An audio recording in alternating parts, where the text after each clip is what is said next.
আচ্ছা, এই যে এই পরিবর্তন দেখে তোমার থেকে কেমন লাগছে? ভালো লাগছে। আগে যেমন আছে মানুষের মতন হয়েছে। আমি দেখলে করবো না যে টুকাই, আমি দেখলে এটা মানুষের কোন ঘরের ছেলে তুমি। আসসালামু আলাইকুম প্রিয় দর্শক, দেখতে পাচ্ছেন এই যে আমার ভাই ইয়াসিন, দেখছেন তার লুকটা পুরোপুরি চেঞ্জ।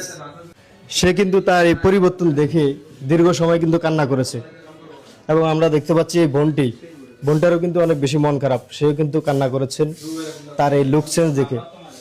দীর্ঘদিন আমরা ভিডিও করেছি, আপনারা আমাদের ভিডিও দেখেছেন এবং এই ছেলেটাকে কিন্তু আপনারা টোকাই টোকাই বলে অনেক কথাই বলেছেন যে সে কমলাপুরের টোকাই, তাকে কি এই মেয়েটা কি বিয়ে করবে কিনা, মানে আপনারা কেউ বিশ্বাস করেন না। ভিডিওতে এলোমেলো কমেন্ট করছেন এবং গালিগালাজ করছেন যে এরা ভিউ ব্যবসার জন্য এই ধরনের ভিডিও তৈরি করে, কিন্তু না, সত্যিটা হলো যে দেখেন আজকে তার পরিবর্তন দেখেই কিন্তু সে নিজেও কান্না করে দিয়েছে এবং যে তাকে শুরু থেকে নিয়ে আসছে, এই বোনটি আমাদের পাশে যদি না থাকতো তাহলে আজকে তার এই পরিবর্তন হতো না।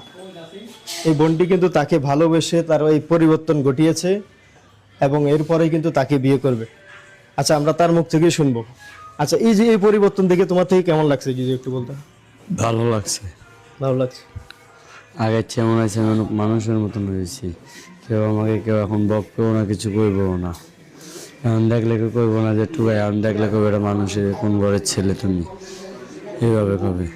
মানে তোমার যে এই পরিবর্তন থেকে কি তোমার কি এখন কমলাপুর রেল স্টেশনে যাইতে মন চাচ্ছে? না।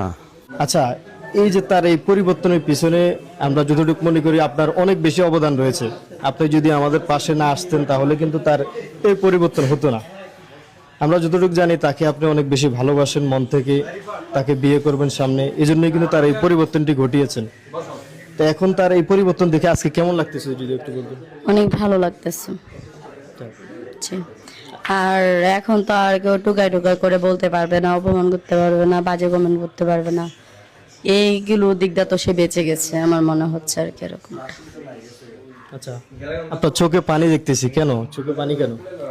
না, এমনিতেই মানুষে কত কথা বলতে পারেনি, আমাকে নিয়েও বলতো, মানে ওরে দিয়ে কিন্তু আমাকে বলতো আর আমাকে দিয়ে ওরে বলতো, তাই আর কি একটু মনটা খারাপ হচ্ছিল। আর ওরা যারা মানে টুকায় ভরে লাগতো তাদের প্রতি আমার মানে একটা ঘৃণা জমছে আর তাদের প্রতি আমার খুব রাগ। আচ্ছা, এরপরে একে নিয়ে কি করবেন যদি একটু বলতেন?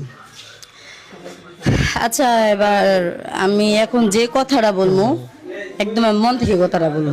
হ্যাঁ, আমি মন থেকে বলবো, কারণ